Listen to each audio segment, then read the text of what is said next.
Okay, let's go Buddha business, huh? Or, my God, just eating all day. Only because today is festival, okay? Don't expect this every day, huh? You don't come here for this, right? Yes. Man, I never know. Maybe you specially came for Moon Festival. You wait until the last minute, yeah? Come here just on time to eat the cakes. Okay.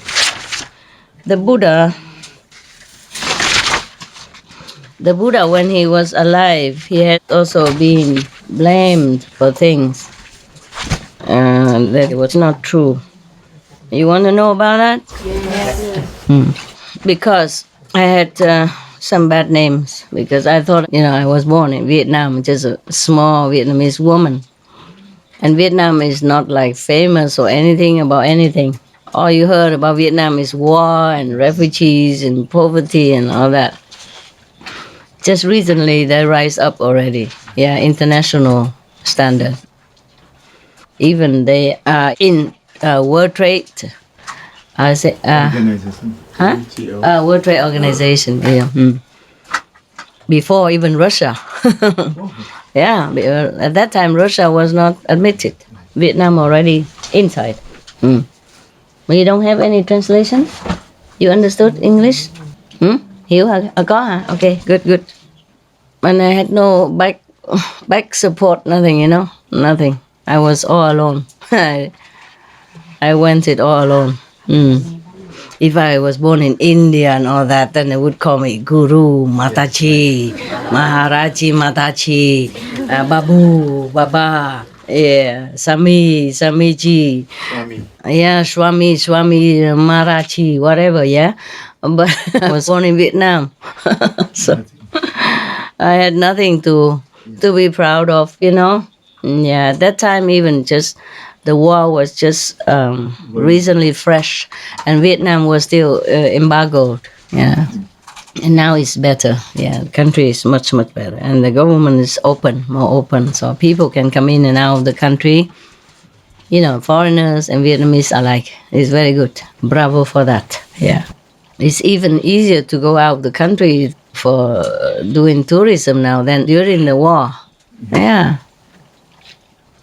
So the communist regime in Vietnam is not so bad. Yeah, very open. Yeah, younger generation, open. War's over. All right, I read you this story. It's called Sinta, the Brahmin girl.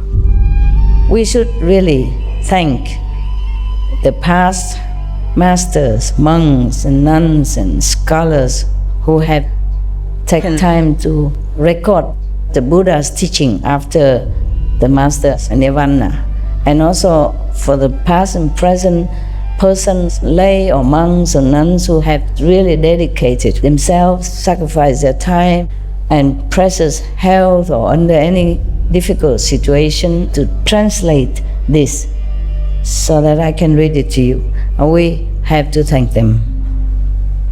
And may they be blessed forever by all the Buddhas, past, present, and future.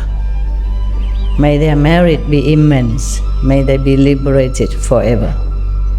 Thank you.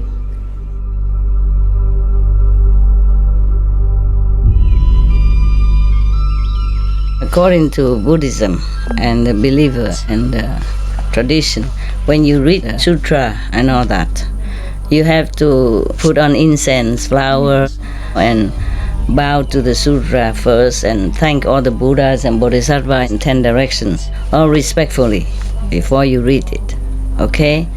And then you cover the sutra also with silk or beautiful cloth, and I just make it more popular. Yeah, more easy, simple. And I apologize to all the Buddha. I say if I done something wrong, according to the tradition, my heart is full of respect. It's just that I cannot always do that. So please, all the sin, whatever I've done wrong, is all on me.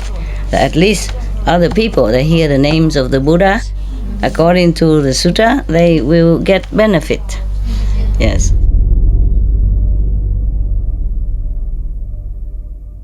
Whoever gives false speech, he transgresses one principle, not telling lies. Yeah, okay.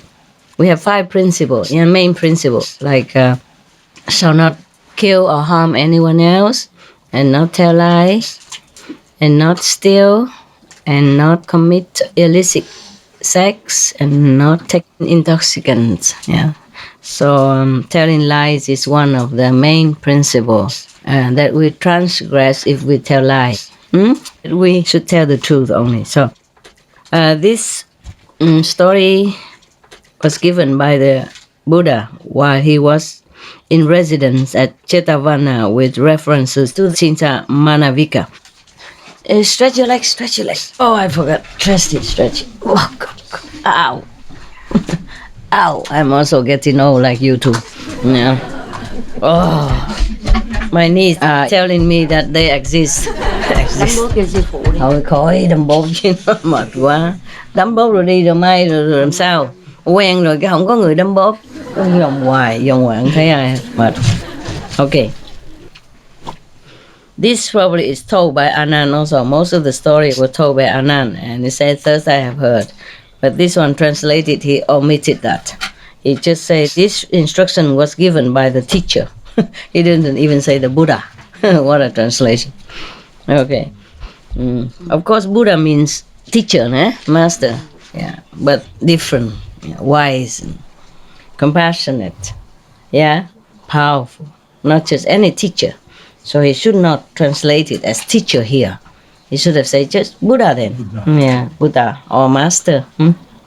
Like, for example, Guru Nanak would have been much different from any other Sikh guru at that time. See what I mean? Yeah. Or Krishna would be a different guru than any other Hindu master at that time or teacher at that time. There is a big difference. But the inside is different. The outside doesn't look different. Therefore, people cannot tell. Unless you are initiated by that guru, and then you can tell. Yeah, you can tell because inside experience, yes. Okay, this one is about a girl from a Brahmin family. For the first period after enlightenment, the disciples of the master, means the Buddha, multiplied, and innumerable gods and men entered on the plane of the noble ones.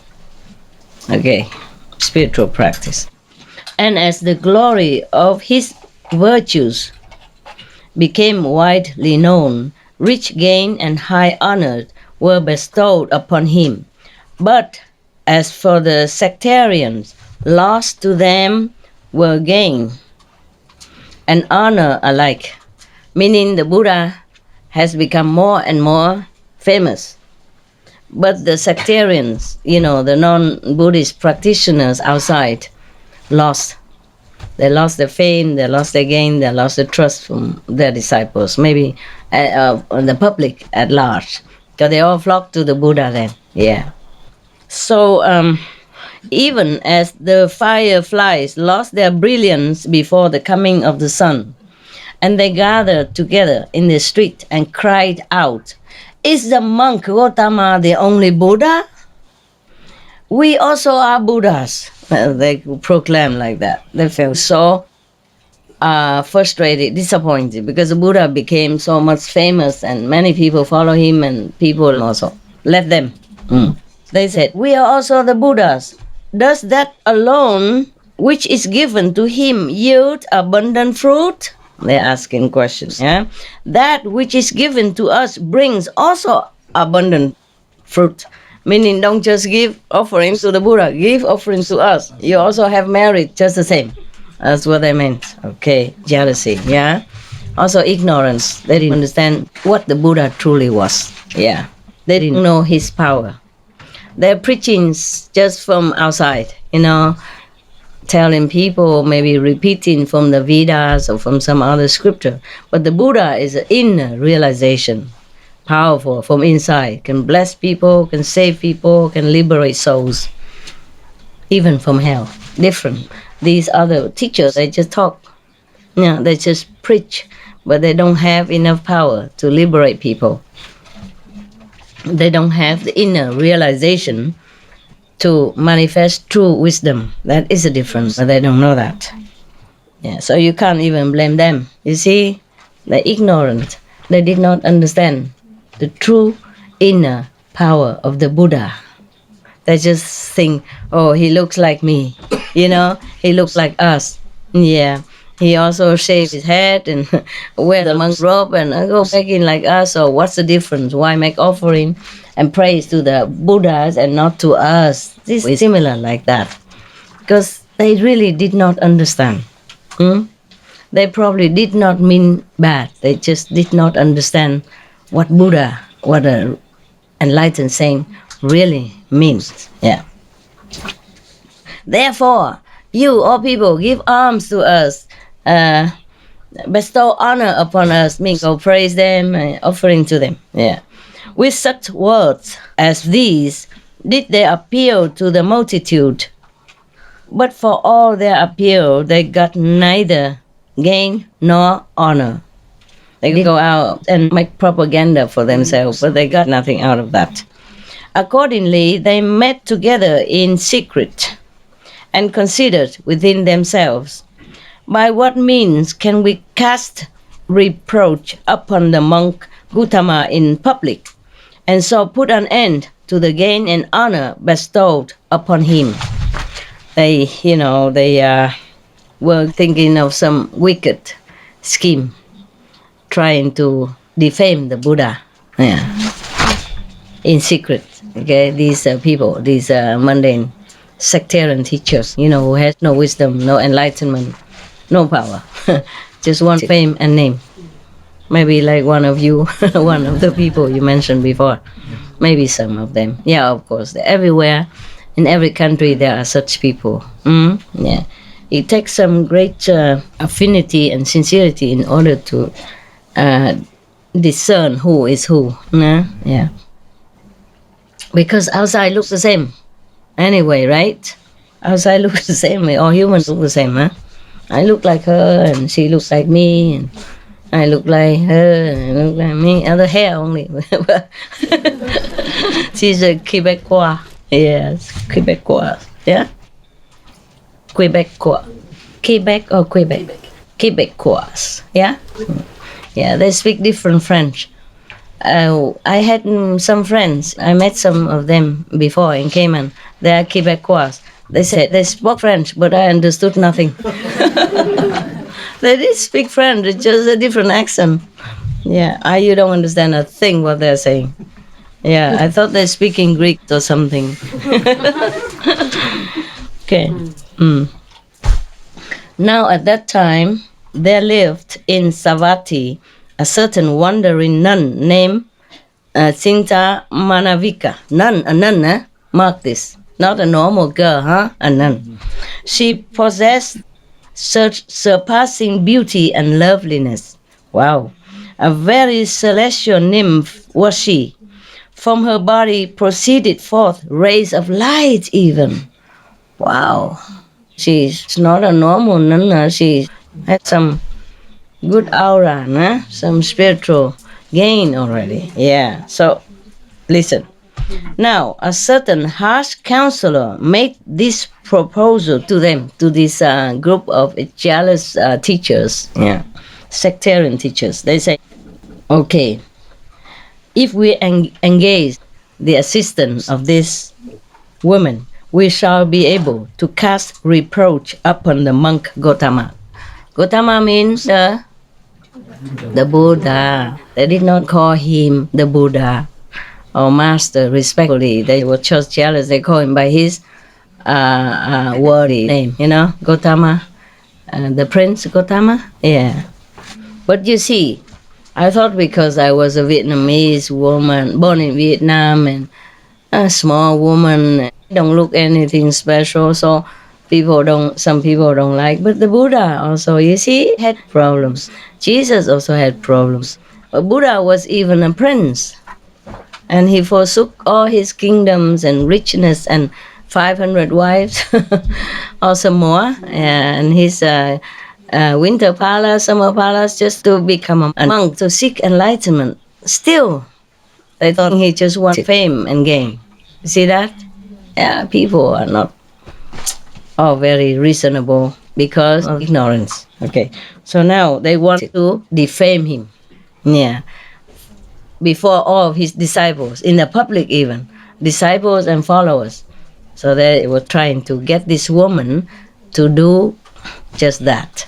Because this woman, though she was a nun and had light even, and she was beautiful and lovely. So all these sectarian teachers agreed to this proposal. Sinta Manavika went to the monastery of the sectarians, saluted them, and stood waiting. But the sectarians had nothing to say to her. So thereupon she said, "What fault do you find in me?" She was thinking they brought her there to scold her or something. Yeah. This question she repeated 3 times. Then she said, "Noble sirs, I appeal to you for an answer. Noble sirs, what fault do you find in me?" Means, what's wrong? What wrong do you think about me? Yeah. Why do you not speak to me? I wonder why. I think they were too ashamed to say anything. They didn't know what to do. So at the end, they said, "Sister," they explained to her. They said, "Sister, don't you know the monk Gautama who goes about doing us harm?" And they are also the same sect, nah? Same Brahmin. So maybe that's why they said he goes around doing us harm, meaning including her.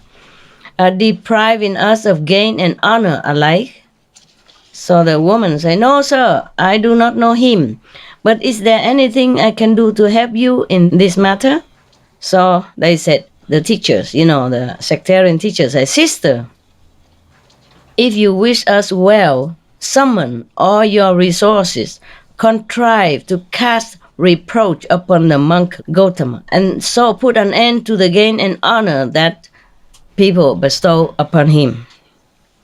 So Sinta Manavika replied, "Very well, noble sirs. I will take all the responsibility, have no anxiety as to the outcome." Meaning, consider it done. Yeah. What a nun. Yeah. And what monks they are. the whole group of them. Yeah. So then she departed. Yeah. From that time on, because they call her to come because somebody advised them that this woman, if you engage her, you can defame the Buddha. But they also didn't know what to do. So they just called her there, and then she stood there, and they stood there, and they didn't know what to say.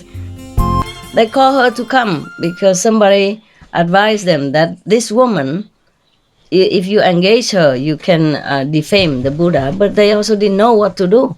So they just called her there, and then she stood there, and they stood there, and they didn't know what to say. So, and finally, she kept asking many times. So they say, "Okay, do whatever you can to defame the Gautama, the Buddha."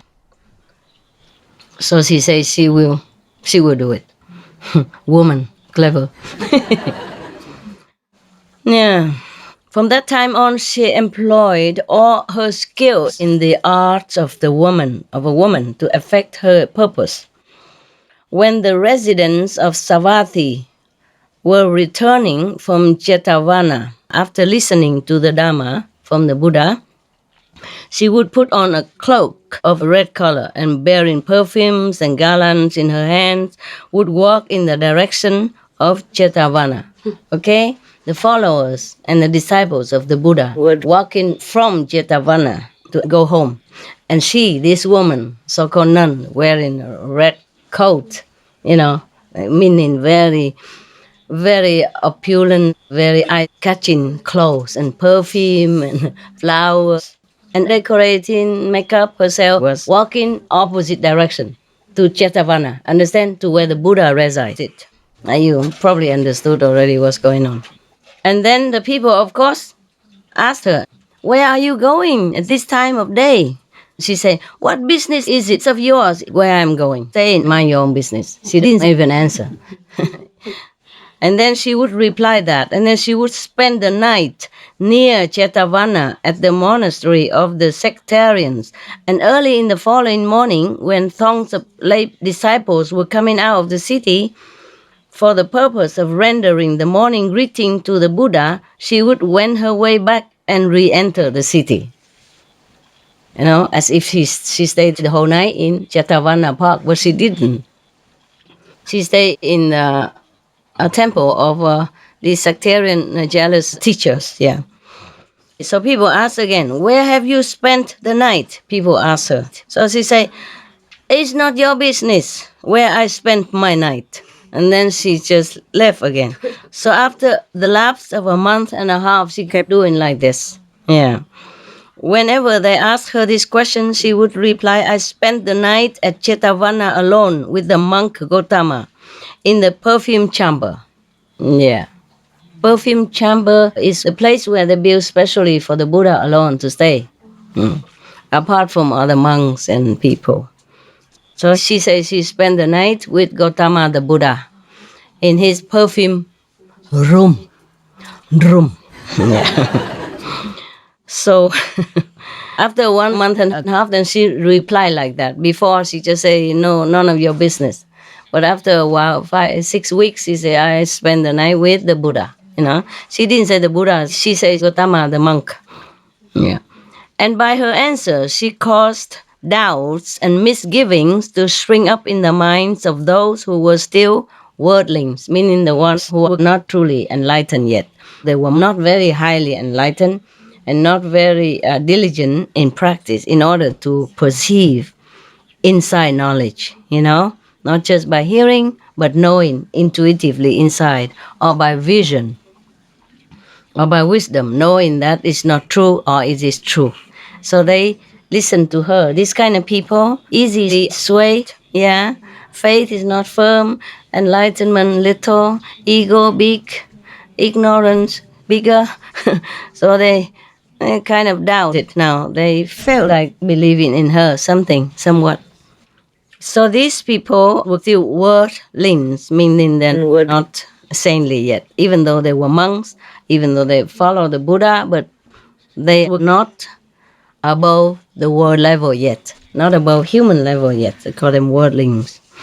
So these worldlings had doubts in their minds, so they said to themselves, but who wouldn't, huh? Who wouldn't? This is too obvious, right? The way she was doing was too obvious. Who wouldn't believe, right? It doesn't matter saint or not saint. Maybe people was thinking like that, huh? Okay, so they said to themselves, is this true or is this false? When 3 or 4 months had gone by, she wrapped her belly about with bandages to create the impression that she was pregnant. And dressing herself in a scarlet cloak, she went about saying, I have conceived a child by the monk Gautama. Thus did she deceive utter simpletons, stupid people. When 8 months or 9 months had gone by, she fastened a disc of wood to her belly, drew a cloak over it, and produced swellings all over her body by pounding her hands and feet and back with the jawbone of an ox and pretending to be physically exhausted. So then she went one evening to the Hall of Truth and stood before the Tathagata, meaning the Buddha. There, in his gloriously adorned seat of truth, sat the Tathagata teaching the Dhamma. And standing there before him, Cinta Manavika opened her lips and reviled him, saying, Mighty monk, mighty is the tongue to which you teach the Dhamma. Sweet is your voice, soft are your lips. Nevertheless, you are the one by whom I have conceived a child, and the time of my delivery is near at hand. But in spite of all this, you make no effort to provide a lying in chamber for me, nor do you offer to provide me with ghee or oil and such other things as I need. And failing yourself to attend to your duty, as a father, Neither do you say to any one of your supporters, the king of Kosala, or Anatapindika, or Visakha, your eminent female disciple, do for this young woman what should be done for her. You never said anything like that. You know well enough how to take your pleasure, but you do not know how to look after the child you have begotten. So thus she was reviling the Buddha in the midst of the congregation, in the public, at that time, in the public. Even as a woman with a mass of dung in her hand might seek to defile the face of the moon. Maybe just useless, that's what I mean. Yeah, how can you defile the face of the moon? Today is a good story because you have moon festival.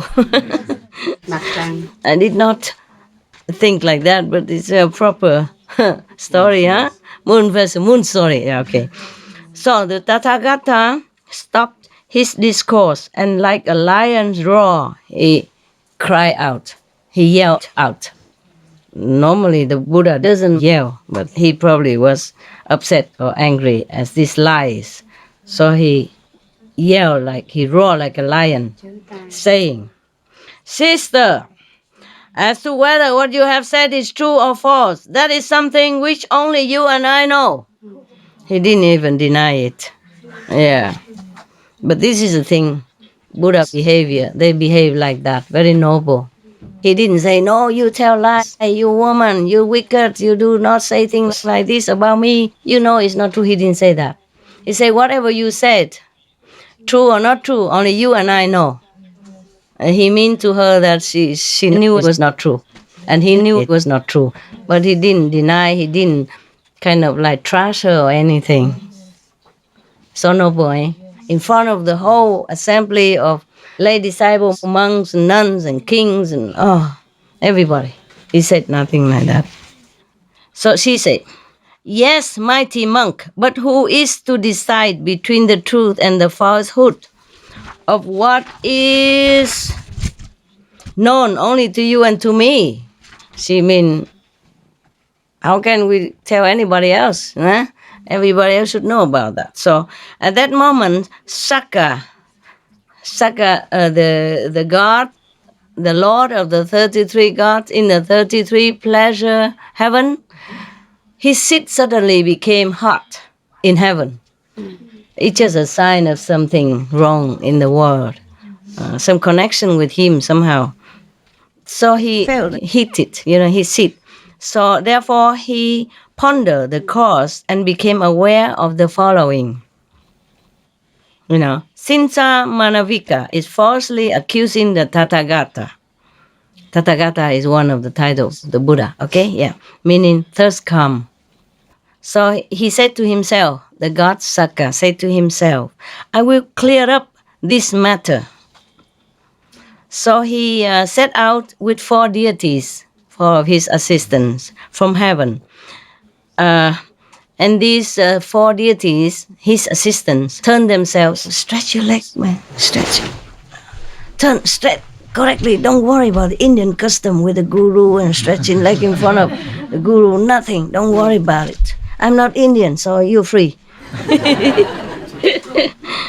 In the Indian custom, you don't stretch you don't put your legs toward the guru. You don't sleep with your legs, your foot toward the guru. You don't sit in the same height seat as the guru. Something like that. But I said, I'm not Indian. I'm not a Mataji in India, so you're free. You stretch your legs wherever you want. Okay? Be comfy, because it's not comfortable sitting long on the floor. I'm sorry, we cannot provide any more than this. Yeah, all right. Okay. And also we age, you and I age. And when we age, the body complains, okay? Quietly, but very loudly. And here is a little bit humid in this season. So your bones will feel a little trouble. I put two boxes of medicine, small boxes of medicine outside next to the boiler machine. Yes. When you boil your tea, you use it to rub, okay? Yes. You rub whenever you like and then return it there so other people can use it. There's instructions inside. Okay? Yes. So, Shaka the god, he set forth with his four deities, four assistant deities, the heavenly assistants, his secretaries, and his probably his drivers, and his housekeeper, and another sub-secretary or shadow secretary, what they call it in England. Shadow secretary. Sounds not very trustworthy, is it? Yeah. In America, they say vice secretary, but shadow secretary, and even shadow minister. Oh, I thought this is what a name, huh? It sounds dubious, It sounds scary. All right, then.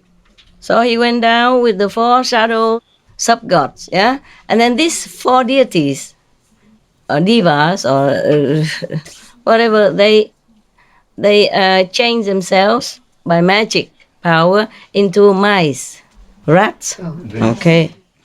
And with one bite of their teeth, they came down, yeah? They came down from heaven, all the way down to where the Buddha sat. And they turned themselves into mice. And then with one bite of their teeth, these little mice severed the cords with which the disc of wood was fastened to the belly of the woman. Yeah. At that moment, the wind blew up the cloak, which was wrapped around her, and the disc of wood fell upon her feet, cutting off the toes of both her feet as well. Okay.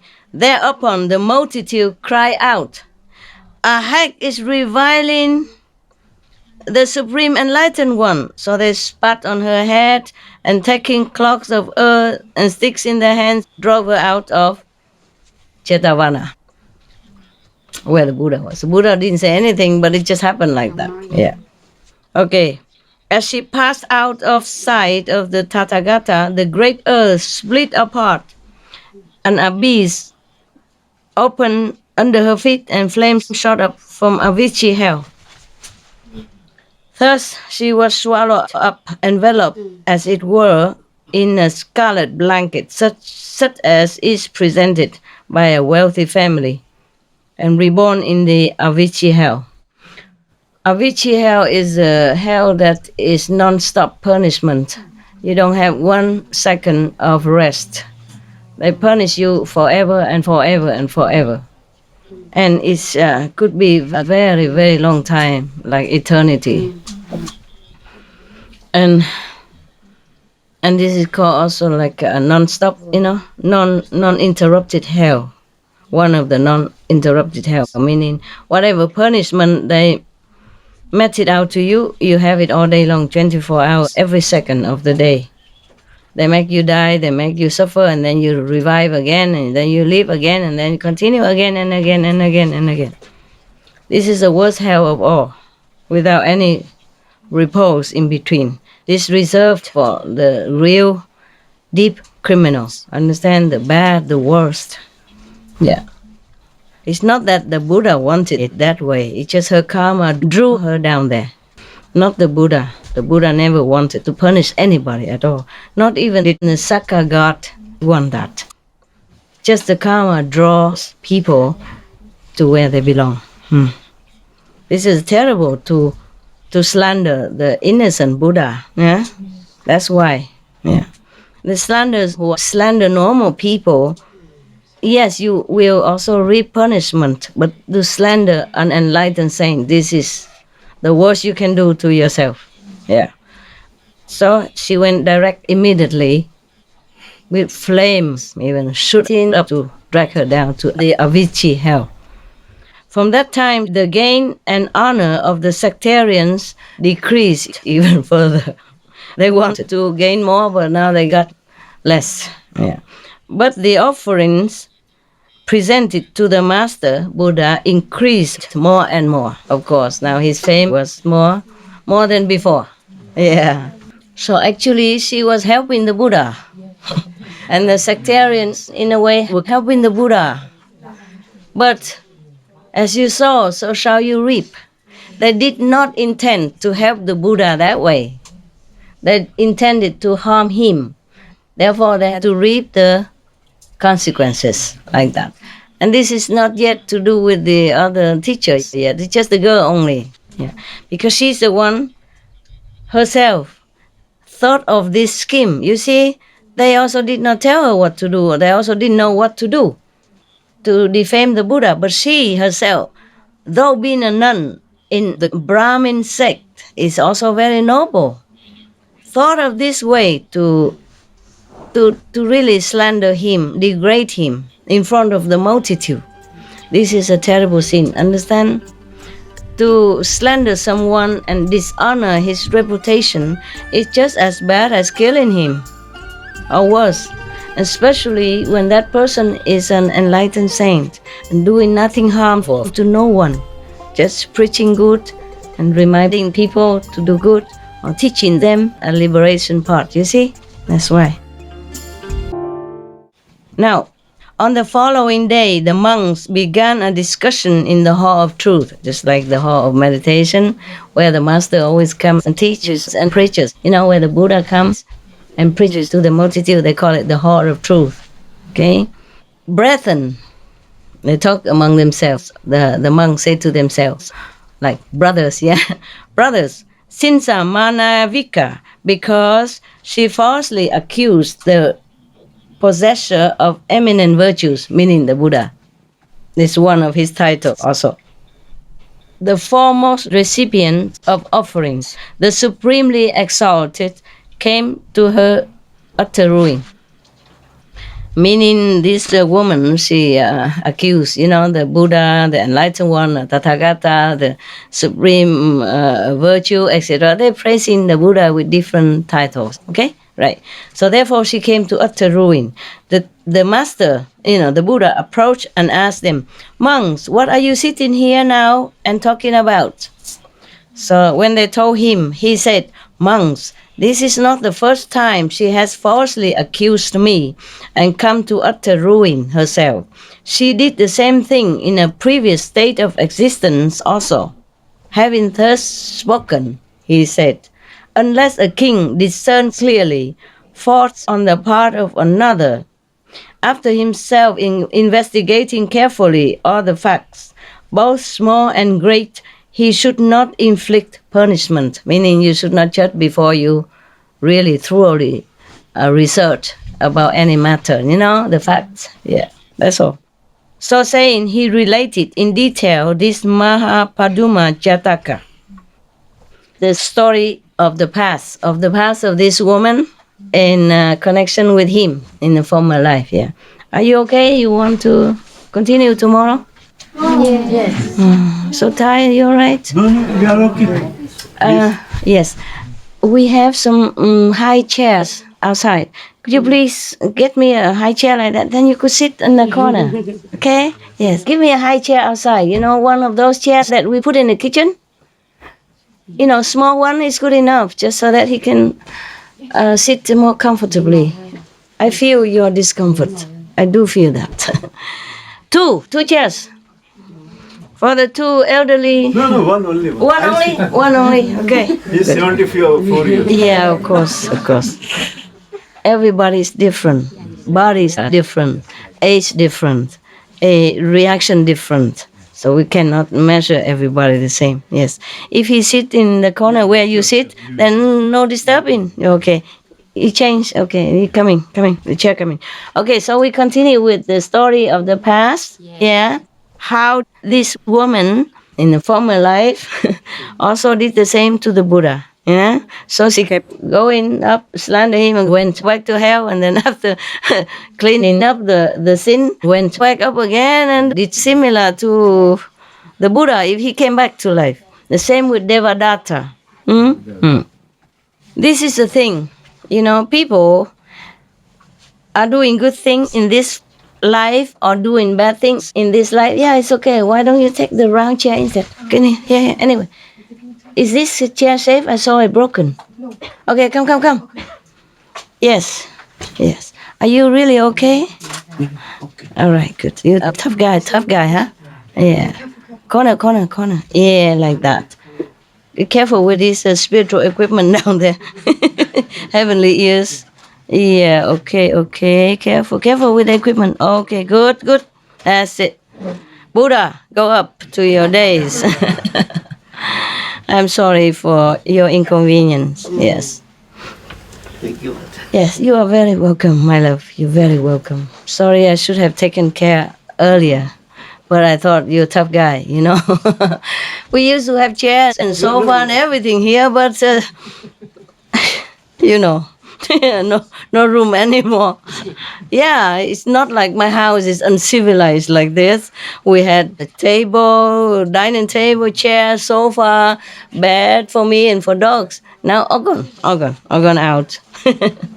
Yeah. In the evening, you can sit on some of the beds, you know, for the boys, and let all the boys go down on the floor and sit there. So a big bed. So you, even if you fall down, it doesn't matter. So it's easier for your legs. Okay? Yeah. There was another person before, French. Oh no, Togo. He also has problem. Yes, it looks similar to you. All right. Okay, so now, so the Buddha related, relate, right? No, relay or relate? Recount, no. Raconte. Comment dire raconte in English? Tell. Huh? Tell. So simple? It's a more elegant word than that. Okay. So the Buddha told the story now of the past life with this woman. Okay. At one time, Sinsa Manavika. Okay, this is a story of the past title, The Lewd Woman and the Youth. At that time, it appears Sinsa Manavika was reborn as one of the chief consorts of the king, fellow wife of the mother of the future Buddha, a long time ago. Yeah. Prince Mahapaduma. At one time, the Buddha was a prince in another country, a long time before he became Buddha. He was also a prince, but in another lifetime, another country. His name is Prince Mahapaduma. She invited the great being to lie with her, meaning the prince. At that time, they called him the great being, referring to the future Buddha. At that time, he wasn't a Buddha. The prince. So this woman, she wanted to seduce the prince, her stepson, actually, to have a relationship with her. Yeah, physical relationship with her, to lie down with her. And when he refused to do so, she disfigured her own body with her own hands, faked sickness, and told the king, "Your son brought me to this pass because I would not lie with him."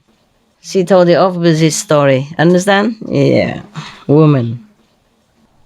The king, hearing this, was filled with rage, and straightway flung the great being, meaning the future Buddha and the prince at that time, down the robber's cliff. The deity dwelling in the mountain cared for him and placed him safe and sound with the hood of the king of the dragons. Yeah. The king of the dragons carried him to the abode of the dragons and honored him by conferring upon him half of his kingly power. Wow, so kind, huh? Yes. Dragons. People fear them, thinking they're bad. They breathe fire. They're so kind to the prince, because he's a good boy. You see, when you are good, even animals or dragons or fierce beings, they are kind to you. Okay, right. Kingly power even, maybe gave him half of the kingdom and some of his magical power. Yes. All right. After the great being, meaning the prince at that time and this future Buddha, after the great being had dwelt there for a year, he conceived a desire to adopt the life of an ascetic. Accordingly, he went to the Himalaya country. Oh, Himalaya country. You know where it is? Just to test. You know where the Himalaya country is? No? India. Only you know? Do you know, two of you? I thought you did not know. I thought the Indians didn't know where the Himalayas, so I just tested. Just for fun. I know you know. Yeah, I know where Himalaya is. I know the Gangotri. I know everything. Yeah, I know something that the Indian people don't know. Many Indian people don't go to Gangotri. You know, the source of the Ganges River, where the ice melts and becomes the water of the Ganges. The source of the Ganges River. I went there, bathed in it. I told you already. I count 1, 2, 3, jump in and jump out because it's too frozen. Even in May, it's still frozen. The water just melts directly from the ice, and around is still snowing everywhere, no? It doesn't snow, but the snow is still there. It takes a long time to melt because very thick snow in the Himalayas, especially where the Ganges River, the source, the head of the Ganges River, that water is so clean. Ooh. You know, I thought I follow all the Indians who believe that if you bathe in the Ganges River once, wash yourself, then your sins are washed. I just make sure that I do it 3 times. Because it's very cold. No, I don't see anybody dip themselves in the Ganges River there. Only I did it. Everybody looked. Oh, the Indians, you know, wrap themselves blanket. Oh, and they just, used some water, dab, like that. And then they left. They believe the sins were gone. I did not believe sins were gone so fast. So I did it 3 times. And when you come out of the river of water, you feel like your body expands, and like many flowers, open, blooming from your skin. And I did it again and again, 3 times, just to make sure that, everything good is 3, right? They say, so I make sure my sins were gone. I wasn't sure, but just to be safe, yeah. Oh, man. When I came back from that trip, one of the Indian Master Savan Singh's disciples, he was very old already with the hair long like as much as the master, and he looked like a master himself. A senior disciple of the older generation. He came and prostrated in front of me. I was so scared. I was reading some discarded piece of newspaper in English. I don't know who dropped it there. I was reading. He came and touched my feet with his head. Oh, I was so scared. I ran away. I wonder if it's because of the Himalaya experience. The Ganges River, that they knew I went there. They knew I went there. Maybe because of that. Huh? Is it Charan Singh? No. Disciple of in the Savan Ashram. So it must be the disciple of Savan Singh, because he was old, very old. Yeah. But maybe a disciple of Kirpa Singh, I don't know. But he was very old already. I was only around 30, and his beard was so white and long, and his hair white, and he's very dignified, like a master himself. An old disciple, older generation than me. I could call him like grandpa, grandpa disciple or grandpa master, not the same generation, not the same master at that time. So anyway, maybe because of that, huh? Indian people, they respect people who went to the Himalaya, Gangotri, and still survive and come back. Because some people don't come back. It's dangerous. They say that. I didn't feel any danger, but they say it's very dangerous to go there. Yeah. If anyone can go there once in their lifetime, then they can boast about it, and everybody knows about it. And is that true? Yeah. But why? Is it dangerous? No, because it's supposed to be very pious river. It's supposed to be what? Pious river. Ganga is supposed to be very pious. Divine river. Huh? Divine river. Pure. Oh. Pious. Meaning if you went there and take a bath, then you became purified. Yeah. Like a saint. Right. Aha. Okay. I should go again and then back again and then more and more pure all the time. Huh? No, we are coming here for that only. God. Not a Gangotri? No. All right then. I'm not a river, okay? In case No, you're not river. mistaken. Ocean of love. Okay. All right. Okay, anyway. All right. So the Buddha say that his stepmother, the queen stepmother of him, one time, long time ago, when he was a prince, accused him falsely for sleeping with, or wanting to sleep with her, and he refused. So she beat herself up, tore her clothes, and to make the king jealous and feel like his son did something bad to his wife. His second wife, something like that. He had many concubines anyway. So what's wrong with the losing only one? He had so many wives that some of them he never even knew where she lived and what she did in the palace. Most kings are like that. They have many concubines, yeah? So maybe they have three wives, main wives, and the rest are concubines. They don't even know. Concubine, he doesn't even know them. Never had a chance to talk to them or touch them or nothing. But nobody is allowed to marry them. Nobody is allowed to touch them either. They finished. That's the old time.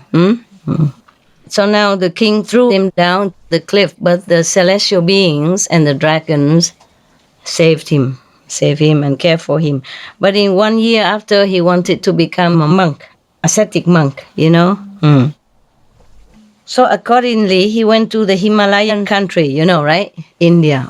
So everything good happens in India. How come he kept being reborn again and again in India? You see, India seems to be the cradle of spiritual spirits, spiritual lineage, spiritual master somehow.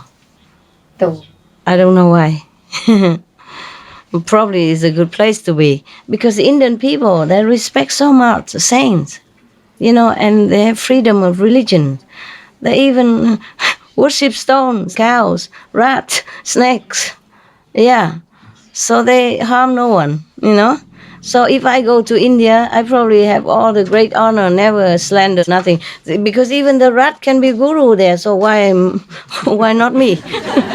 I was thinking about that, yeah?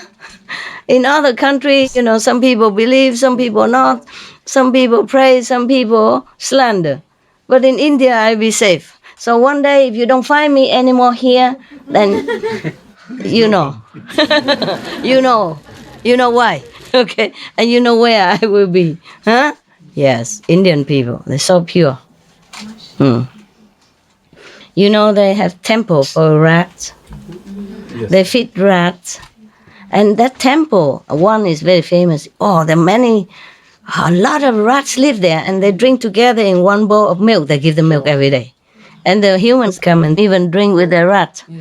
Yeah, for blessing, like prasad, just like you want me to give you cakes, candies. The rats, if they drink together same milk in the bowl with the rats, they feel blessed. Yeah, hear you? Yeah. And then they also wish to be born again as a rat. Yeah, and some people worship snakes and wish to be born as a snake. You don't know. Indian people, they are very liberal. They respect all beings. Yeah, they even worship Ganesh, which is an elephant. Is it Ganesh an elephant or monkey? Yeah, Ganesh, son of Lord Shiva. Monkey or elephant? Elephant. And they also, Hanuman. They also worship a monkey. Monkey. Yeah, a Hanuman. You see? You see that? Huh? And here they don't even worship anybody. Not to talk about monkey, elephant, they kill them and eat them. Okay? If the Buddha is born now, maybe they also become soup. Who knows? Yeah, if they don't have any more monkey and elephant or rat to kill or to put in a laboratory for torturing tests, maybe they put the Buddha in there. Who knows? Scary humans.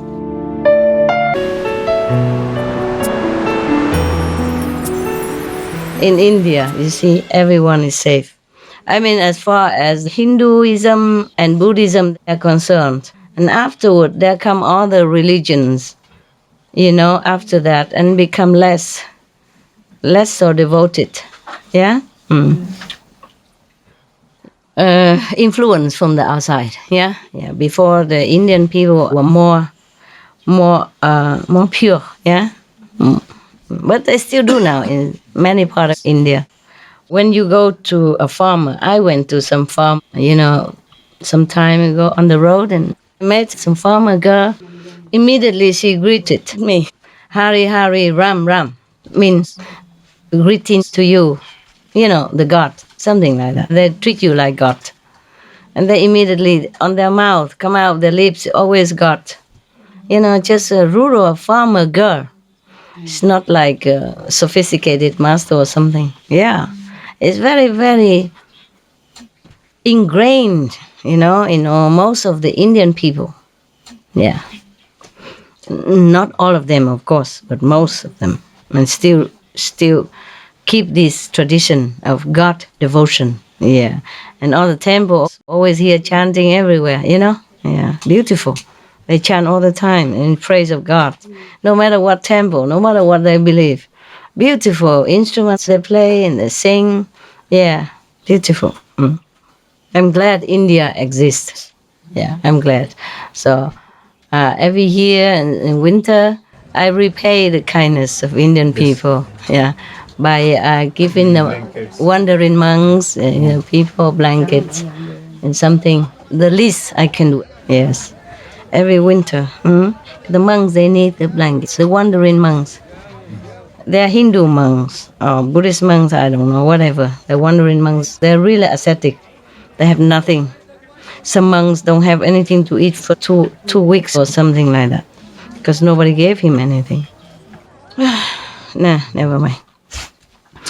Many humans still don't know what to do, how to repay the monk's kindness, because even if the monk is preaching nothing, even he's not like a holy monk or not very, maybe who knows that he's holy or not, you see? A monk, he forgets all his family already and goes out to become a monk, then at least his heart, is purified, and he walks around lending his beautiful energy to the whole country. He doesn't have to do anything, you see? So they should treat him with respect, all the monks, okay? Regardless of what religion, regardless of whether or not you think he's holy or not. It's a symbol of love, of compassion, of wisdom, of detachment. These are all the qualities that we long to have but don't. Okay? All right. Now, so if you offer something to such a renounced person, then maybe he would lend you some of his virtues, and maybe in the future life you can be a monk. Detached, at least in this lifetime, feel more detached, less bound, Yeah. All right. So in India, I heard that you should never upset a monk because you don't know what power he possesses. Yeah. And by upsetting him, that power in him will repose it and return it to you without him wanting it. Understand? It's protected. So just like you spit at the sky and it comes back to you. So you should never upset a monk. Okay? Never make him angry. Never do anything improper. Never disrespect him. The monk, any monk. Okay? So, okay, like that. And then after that, he went to the Himalayas, adopted the life of an ascetic, and in the course of time developed the direct knowledge by the practice of deep meditation. Enlightened. Okay. Now a certain forester happened to see him there and reported to the king. Thereupon the king went to him, exchanged friendly greetings with him, learned what had happened, and offered to bestow his kingdom upon the great being. Wow, I want to give him the whole kingdom, or half at least. The great being, however, declined his offer and admonished him as follows. For my part, I have no desire to rule, but as for you, Majesty, you should keep unimpaired the 10 royal virtues. Avoid evil deeds and rule your kingdom justly. Thereupon the king arose from his seat in tears and went back to the city. The 10 virtues of the royal king are giving, virtuous conduct, renunciation. Inside, of course, you cannot go in the forest just like him, but at least inside, yeah. Renunciation, uprightness, gentleness, austerity, non-anger, harmlessness, patience, non-opposition to the will. I mean, for the will of the people, means not to rule against the will of the people. Being good and gentle to people. I cannot be king. Yeah. In non-anger, I fail. Yeah. Dữ quá ha. So scary, master. Oh no, don't make me do that again. All your fault. If I live alone with my dog, would I do that? No. All your fault. It's all your fault. Right, then. Whew. Yeah, so the king cried and went back to his palace. Yeah. On the way there, he asked his ministers, "Through whose fault was I separated from one endowed with such uprightness like this?" Like the monk. So the minister said to him, "Your chief consort was to blame for this, Your Majesty." His wife. Yeah. He's the chief of the concubines. Yeah. Thereupon the king had her taken by the heels and flung head first down robber's cliff. Oh man. He threw her down the cliff, meaning she would die. Yeah. But when he ordered to throw the prince down, he did not die. The dragon cut him. The fairy took care of him. Okay? So now. And entering his city, from then on he ruled his kingdom justly. At that time, Prince Mahapaduma was the great being, and the fellow wife of his mother was Sinsa Manavika, the second wife. Yeah. End of the story of the past.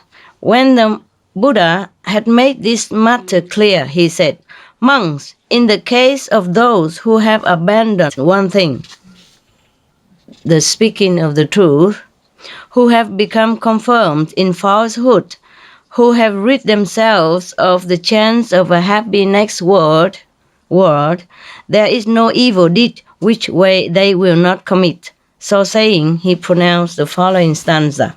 The person of false speech, transgressor of one principle, rejecter of the other word, there is no evil he cannot do. Meaning, if you can tell lies, then you can do any other bad deed.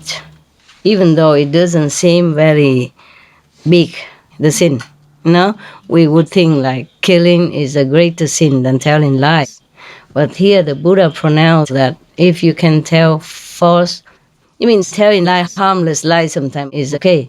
But if you accuse somebody or you blame somebody, in such a way like that, you make up a story to defame somebody, slander someone like that. This is a big lie. Then there's nothing else bad that you could not do. I mean, if you're such a person who slanders and tells a lie, fabricates a story like that to harm somebody else, then everything else, however bad, other precepts you will also destroy, ruin yourself. Understand now? Yeah, you are so clever. I'm proud of you. Very proud. Yeah, I was thinking there's another story, but I don't know. I will find it tomorrow. Not now anyway. Okay? And then we will have a happy time again, huh? Oh, everybody happy to be gone now. Keep the chair there. Keep the chair. Anybody else who needs a chair like that, we can arrange in the back, okay? And then if you sit on the back, you don't disturb anybody, okay? Yeah. Anyone else needs a chair? No? Yes? No? No? Yes? Yes? No? Okay, no. All right. Okay. What is it you want to show me? Cái gì lạ gì đó hồi nãy nói á. Cái này bữa trước em cho đưa sư phụ chưa hề? À được rồi. Oh, this is Ánh Sáng hả? Yeah. Okay, one of my cousins. This is me when I was younger. And my cousin, yeah. My cousin, big cousin is here. He's a soil engineer. And it was me. And some of the others, the nieces and the nephew. Yeah, I don't remember them. I just remember him. I never remember that I took picture with him either. First time I saw it. Yeah. Okay. Có ra hả? Yeah. Đồ có này chưa? Có rồi. Không có cái hình đó nhưng mà có cái hình này. Okay. These are my parents, my sister, bigger sister, myself, my grandma. Hey, who is this? Bà nội. No, bà nội biết rồi. Ai đây? Cô bố. Ah, yeah, so my aunt, the one who owns the jewelry shop, go shop, go jewelry shop, go and jewelry stuff. Yeah, my grandma, she lived until 105. Wow. Yeah, she's very religious. She was very religious. He was your master.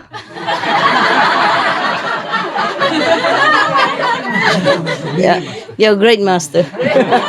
Big master. Yeah, big guru. It's my elder sister, huh? She was not born at that time. A younger sister, a younger brother. Okay, good. Yeah. All right, that's it. Yeah. Có gì đây? Ai biết Cái thôi. này cái thơ của sư phụ gửi lâu rồi, em nhớ em lôi ra. Oh, vậy hả? Okay. Wow, thank you. Yeah. Oh, wow. Thank you very much. Oh, Đọc. okay. You want to keep it or for me? For me. Thank you. Thank you. Very nice. Very nice of you. You keep so many things. Ah, my God. Can you believe she already has a grandchild?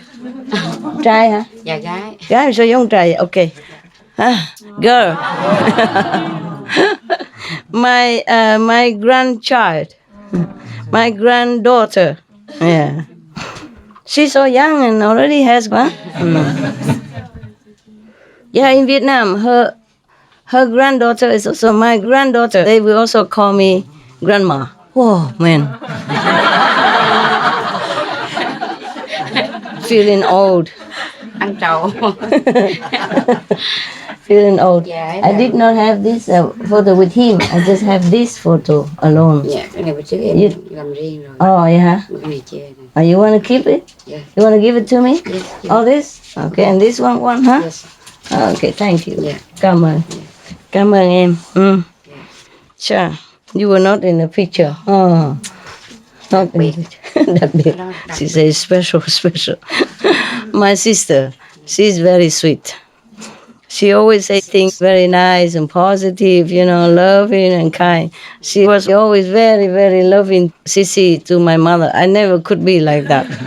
She was always, very hugging and loving and caressing my mother. Always, oh, I love her. She's so nice and all that. To my mother. I thought, how come I never did that? Yeah, I never did that. I never did anything like that. She was always, very, very loving and like clinging to mother and make her feel so good. I said, my God, she did a better job than I. She always like come and carries my mother. Oh, I love her this, I love her that. Oh, mother, you beautiful, you this and that. I love so much. I never did this kind of thing to mom and dad. My God, good girl. And she does that to the dog also, her husband also. Everybody loves her. It would be better if she be a master and I more sweet, everybody would love her. Maybe better. I don't know why God picked me. Sorry, you don't have a better master, sorry for you. She's very sweet. Very, very sweet. Yeah. I haven't seen anybody so sweet like her, like that, with mother, you know, with mother. At least I don't know how sweet she's with him, but it's with my mother. I wish I could have been like that, you know. When I met her, you know, before, you know, she was always very sweet. She knows how to talk sweetly and positively. Yeah, very sweet person. Lúc nào cũng vậy đó hả? Yeah, she's the best in my family. I'm glad we have one at least in the family. Giờ chó chết rồi mà cũng còn cứ kêu rễ thôi, kiếm rễ. Okay. I know. My father, she said my father loved this brother very much. It's actually brother-in-law. Well, he's just like, he stayed with our family, so I call him brother. Yeah. I don't think he's a brother-in-law. I just think he's a brother, you know? Yeah. And my father loved him very much. Even the last moment before he died, he looked for him. He called for him. He asked for him. Yeah. He loved him very much. Yeah. So it's like family. Yeah. I'm glad he had such a son, finally. He always wanted a son. He never had. He had only 3 of us girls. Oh. Okay. Every time mother gave birth, disappointed. How come no boy? Only girls, you know. All right, good. Now, I'm sorry, I was a girl, no? If I were a boy, maybe better master, I don't know.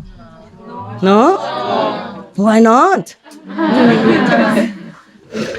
Men, they deal with stress better. Some hormone, you know, arises. What do they call that? Testosterone. Testosterone, yes. The men, when they're stressed or they're angry or they're vexed or they're excited or they're challenged, they produce more of this testosterone, whatever terone that is. And that makes them even more, you know, energetic, powerful, and they thrive on it. On the contrary, we women, we also produce that. If we do similar to men's job, if we stress, and then it's bad for us. It's not compatible to women's body to have that kind of hormone arise within us. Understand? Okay, so if I were a man, you probably have a better master, no? Never scold you. Or maybe like my sister, always love. Love so much. Hả? Nó nói với cưng cũng vậy đó hả? Hả? Hay là control? Không dám nói hả? Thôi được rồi, chị hiểu. I understand. I asked him if she's also sweet like that to him or control him. He doesn't dare say anything. I say I understood. Don't dare to say, so I understood. It's okay, we keep it. No. Yeah. Okay, never mind. But you know, if she controls you, that's normal. We women, very smart. Yeah. We know what's the best. Huh? Okay. It's good then. They're good together. No?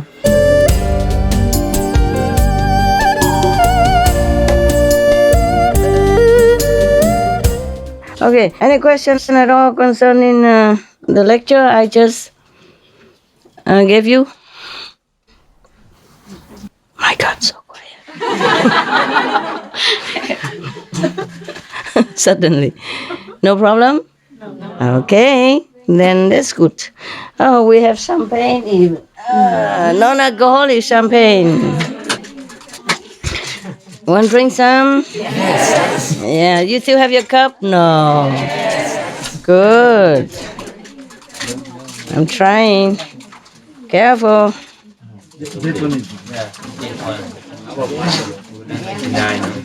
Oh, I'm scared. Somebody do it. Oh, I'm scared. Oh, up there, not. Dằn lên nè. Dằn nhẹ thôi. Oh, nó bay lên là mà tôi sợ. Nó bay thôi. I am afraid of that. Nó phải bay ra. Cưng biết làm thì làm đi. I don't have enough. I don't have enough strength in my arm. I'm so scared. Okay, you open one more. He open one more. Yeah, and anyone else who knows how, open one more. Just don't shoot here. Very nice. Just a little bit, everybody a little bit each, okay? For fun, yeah? Right.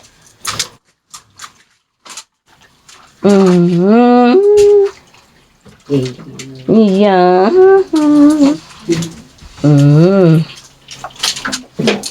Okay.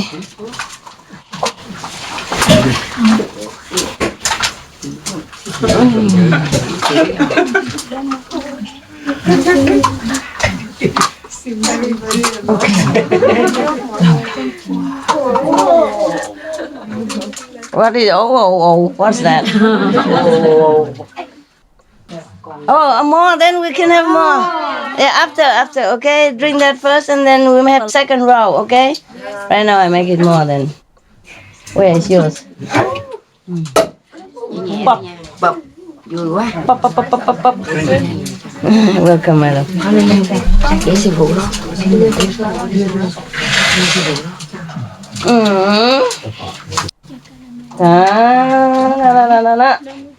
Okay, you do it because I cannot keep reaching. Cái ai vậy? Dạ làm sao? Anh chàng kia hả? Dạ. Anh chàng kia làm việc mà sao không rượu được? Uống xịn à.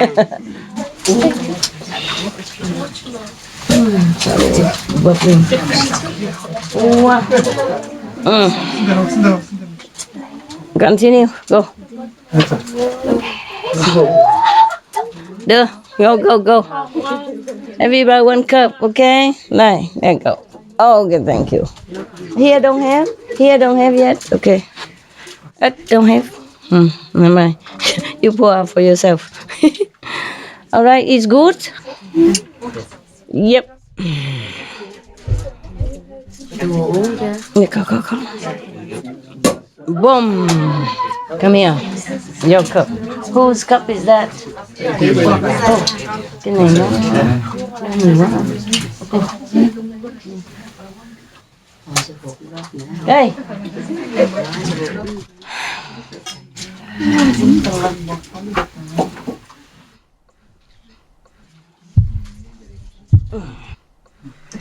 Cheers. Can bay.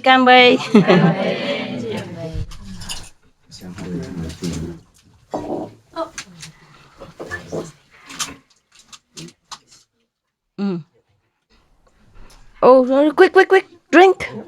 Uống để trà bọt rồi. Dạ. Wow.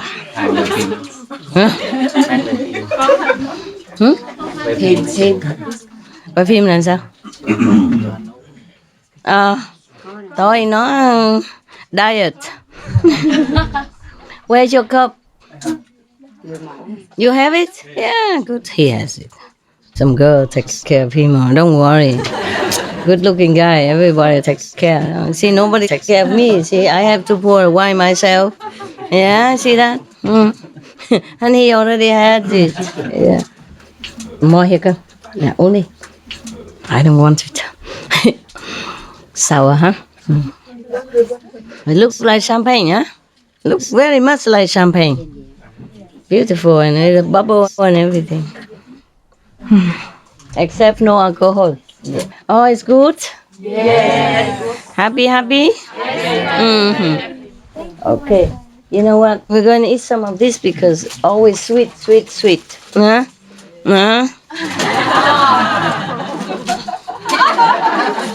Oh, like it. You don't like me, but like cakes. Up. Okay, everybody. Okay, ha? Yeah. Đưa bên kia. Everybody one, huh? No.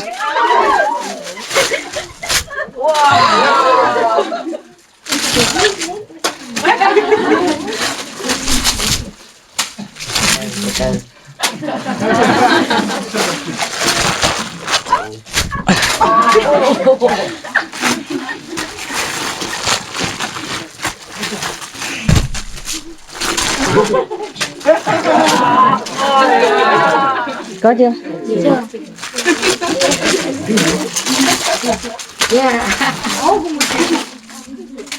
Oh, have two already. No, one is One.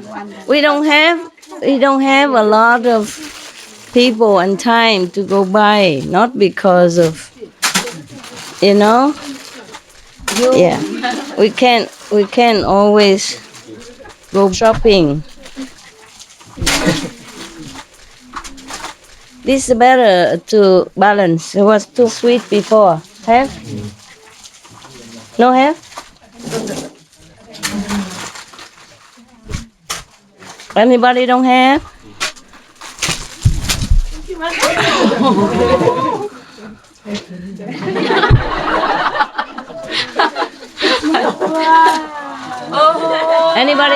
Anybody who don't have? Ui, còn nữa. Còn nữa. Okay, anybody who did not have? Oh, have already. My God. Okay, this please bring to the Chinese. Còn ở dưới kia nữa, ra sư phụ. Có mấy cái phòng kia nè. Dạ. Còn sao? For the back rooms. Don't look at this here. Don't dream about it. Okay. Maybe tomorrow. All right? Yeah. Looks good and well, keep it like that. The Indonesians, very elegant, huh? They even brought this basket and even basket some of this. Mới làm thì sao? Yeah, so good, huh? How nice, and a big thing like this, yeah. Big bear, huh? Big antenna. Beautiful. Basket looks more, beautiful. Sư phụ con đó là họ mang cái lá theo họ. Biết rồi, họ nói, hồi nãy có nói. Mang từ đó luôn. Ay. All the way from Indonesia, they brought these leaves and make it right here. Wow. Can I keep? Yeah. Okay. I don't keep the banana leaf though. But it looks good here. Sư phụ để mấy cái đồ gì đẹp. It's beautiful, huh? I keep these good banana leaves. That one, no. And I can put some stuff on it, nah? I don't know what stuff, but it looks beautiful. Wow, put this one on it. Yeah, okay. Yeah. Some of the cakes around here. Make it look beautiful, huh? Okay. Right. Oh.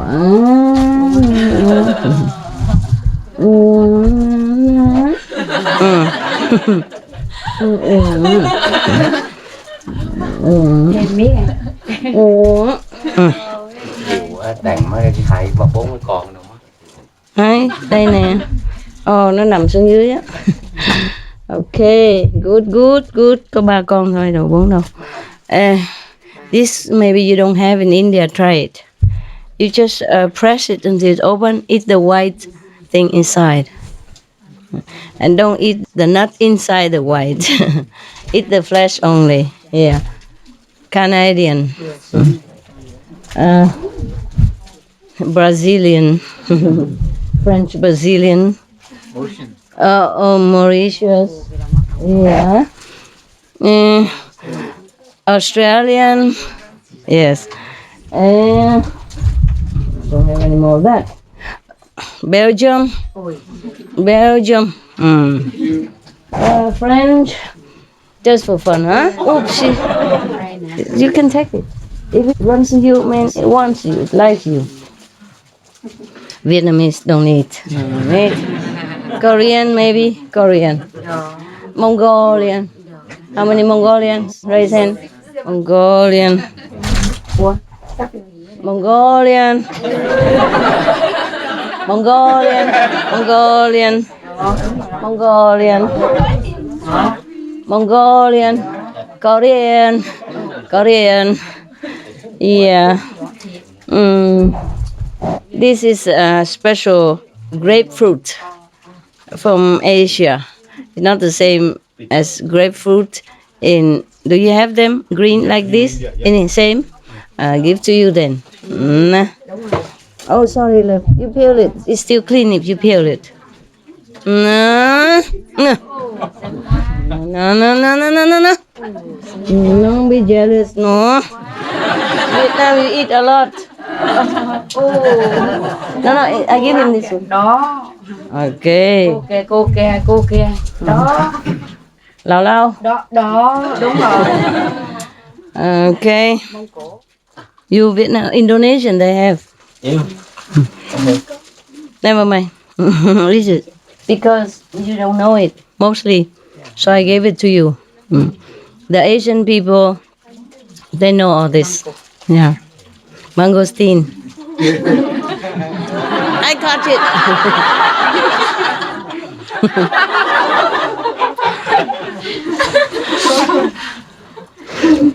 Sorry, I can't give everybody. Hey, can open this and everybody else can have? Do you have another one? No, just this one? I have some. Mongolian did not have? Have? Yeah. Everybody have? Yeah. Korean? Singapore? It's not fair. Singapore has a lot of this. Thank you. Thank you for the coconut sugar. It's very good. I tried. Very nice. Nowadays, they make all kinds of sugar, more environmentally friendly. Like coconut sugar. Make sugar out of coconut. Very sweet. Còn gọt cái kia tí không? Yeah. Got it. Give me a knife or something. So everybody has half, to try. Yeah. If not, then I eat all by myself. Not for you. You don't have to come here now because nằm ngoài cái vườn của nó ngoài đó. You want champagne? No, you don't. Just like to have fun. Oh, why did you bring it now? You should have it before. Okay, you ate up all the storeroom today already, okay? Tomorrow we have nothing. Yeah, understand? Don't think every day is like this. It's good.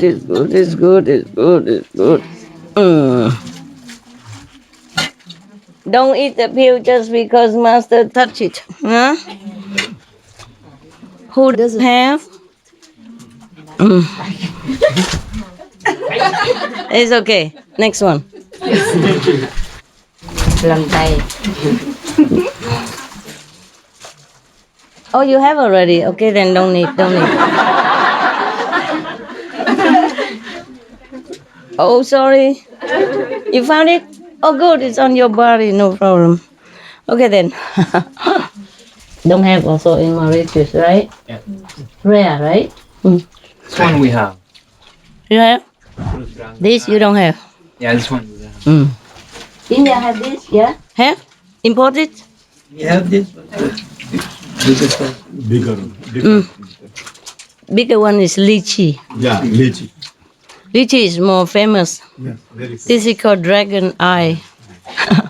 I don't know which part of the dragon eye it is, but they call it dragon eye.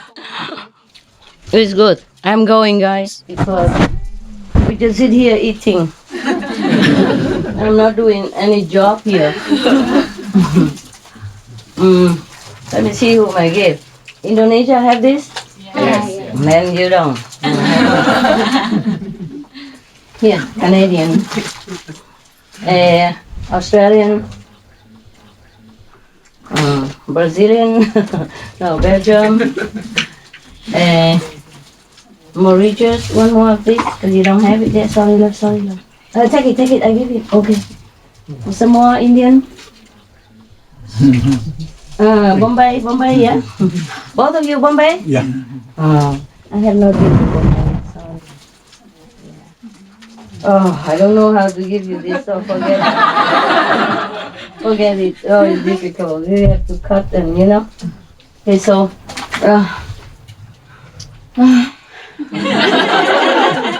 Mongolia. Take it one each, huh? Mongolia also difficult to have this, right? Desert land. Okay, I'm going now. Really, I'm going. Okay, huh? Okay, you cut it small, and then give it to people. Chia cho mọi người. Thấy. Chia giống hồi nãy cái dao đâu rồi? À đây nè. Okay. You go to the kitchen, you mấy cái từng muối đó rồi chia nhỏ ra đặng cho mọi người có hết. Người nào có rồi đừng cho nha. Okay, good luck. I'm going home now. You want to stay? You're welcome. Sorry. You want to stay or you want to go? No, I leave it there. Wanna go? See you. Mình chỗ là After this, you guys go meditate, okay? Yes. Party's over. Okay.